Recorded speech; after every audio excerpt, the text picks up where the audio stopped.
Welcome to the Banker Lamp. Please enjoy the video. You'll begin by ensuring the drive with your original files is mounted and responsive. If a drive spun down, wake it now.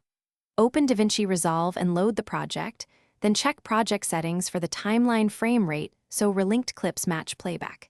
Use the media pool to reveal offline clip names and right-click to show file paths. This tells you which folders Resolve expects.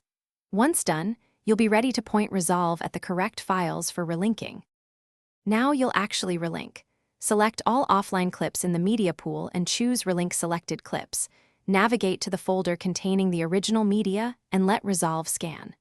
If names differ, use Relink by file name or manual relink and choose the exact file. For RAW cinema formats, confirm camera RAW settings match the original camera metadata so the clips conform correctly. Once Resolve finds matches, playback the timeline. Finish by rendering a short test segment to ensure no remaining offline frames or color inconsistencies. If some clips remain offline, stop and check drive permissions. Mac OS and Windows can block access, change permissions, or move files to a different drive. Also verify file extensions weren't altered and that sidecar files, XML, WAV, are present.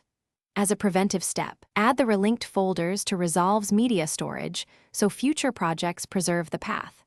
If problems persist, relink one clip manually to diagnose the mismatch.